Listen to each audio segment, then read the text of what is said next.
Olá, você está ouvindo Tech in Business, com Elemar Júnior. Será que as máquinas vão conseguir substituir os seres humanos em todas as atividades? Honestamente, acho que não. Mas essa é uma questão complexa. Aliás, essa complexidade fica bem explícita em um diálogo super interessante presente no filme Eu, Robô, que é baseado na obra do Isaac Asimov. Nesse diálogo, um investigador humano pergunta de maneira quase desdenhosa a um robô se ele, o robô, conseguiria pintar um belo quadro ou compor uma linda sinfonia. O robô, pelo menos na cena, admite de forma quase resignada que provavelmente não, mas devolve a pergunta de maneira sarcástica ao investigador. Será que ele, por ser humano, conseguiria executar tais atividades? Pois é, né? Questão difícil.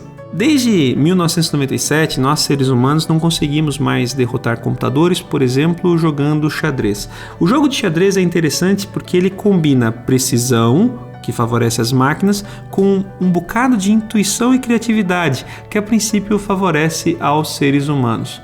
A forma como programas de xadrez são desenvolvidos, pelo menos de maneira tradicional, ela tenta fazer com que as máquinas simulem os seres humanos, mas a intuição, pelo menos nas máquinas, acaba sendo substituída pela adoção de heurísticas, que de uma maneira muito grosseira são formas mecânicas de fazer palpites, e ao acesso a bases gigantescas de dados que compilam tudo que a gente sabe sobre o jogo, nós humanos, incluindo todas as partidas jogadas pelos nossos melhores jogadores em todos os tempos. O poder brutal, crescente de maneira exponencial da capacidade de processamento e armazenamento das máquinas tornaram os computadores quase imbatíveis. Assim, de adversários, desde 97 pelo menos, eles passaram a servir como recursos de treinamentos. Hoje, todos os grandes jogadores utilizam computadores para treinar. Modernamente, o projeto Stockfish é talvez o melhor programa de xadrez desenvolvido dessa maneira tradicional. O sistema simula tão bem a nossa intuição, o comportamento dos seres humanos, que de muitas formas a gente pode assumir que hoje o humano mais forte, entre aspas aqui óbvio, pelo menos jogando xadrez, é um computador. Agora, a história não para por aí, tá? Recentemente, se tem desenvolvido programas que jogam xadrez de uma maneira nova. No lugar de fornecer uma base de dados com um compilado de tudo que nós seres humanos aprendemos ao longo dos anos, o que se tem feito é desenvolver inteligências artificiais que sabem apenas as regras básicas. Essas inteligências artificiais praticam sozinhas, jogando milhões de partidas e avaliando os resultados das decisões tomadas em cada partida, desenvolvendo conhecimento inteiramente novo. Nesse cenário, além da capacidade de processamento e da capacidade de armazenamento, que, como a gente sabe, crescem de maneira exponencial, tem-se usado também o poder da conectividade.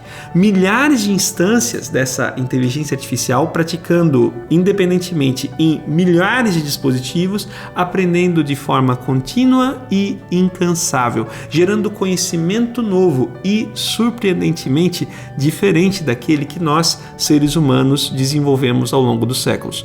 O projeto AlphaZero da Google e o projeto LilaZero são dois bons exemplos de inteligências artificiais desenvolvidas dessa forma que eu apontei aqui. Nas últimas competições, a LilaZero tem demonstrado força equivalente ao Stockfish e o AlphaZero tem se demonstrado inquestionavelmente superior. O mais intrigante, de qualquer forma, é que enquanto o Stockfish joga de forma quase convencional e compreensível para os melhores jogadores humanos, tanto a LilaZero quanto o AlphaZero se demonstram tremendamente originais. Os lances que esses programas de xadrez fazem são difíceis de entender para os melhores jogadores humanos, quase incompreensíveis. O computador não é mais o humano mais forte, pelo menos nessas versões LilaZero e AlphaZero, mas sim a expressão de algo absolutamente novo, incompreensível e ainda mais imbatível. Primeiro, os computadores se tornaram melhores do que nós, humanos, jogando do nosso modo, só que de maneira mais precisa. Agora, os computadores estão se mostrando melhores do que nós, jogando do jeito deles. De muitas formas, as heurísticas, imitando o pensamento humano, e a base de conhecimento sobre o que nós sabemos sobre o jogo, limitavam a capacidade dos computadores de jogar melhor.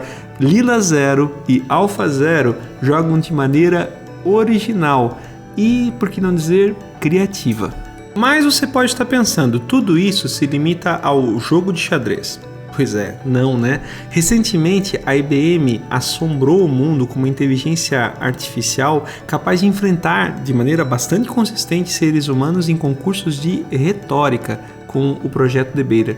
O fato é que o uso da tecnologia está extrapolando há tempos a visão de o que elas podem fazer e elas estão fazendo de forma mais eficiente, mais barata e mais rápida. Estamos chegando a um nível de sofisticação em que as máquinas conseguem, sob muitas perspectivas, serem criativas. Mais do que automação, precisão e escala, estamos no limiar da criatividade cibernética. Nós, humanos, temos dificuldade para suportar modelos operacionais onde exista variação de escala, escopo e aprendizagem. Para as máquinas, esse sequer é um desafio. Eu não sei dizer se as máquinas vão substituir os homens na execução de todas as atividades, mas sem sombra de dúvidas, o argumento da não criatividade ou não seremos substituídos em atividades criativas é bem questionável.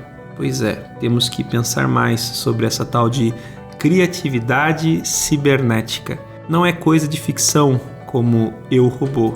É realidade potencializada por processamento, armazenamento, conectividade.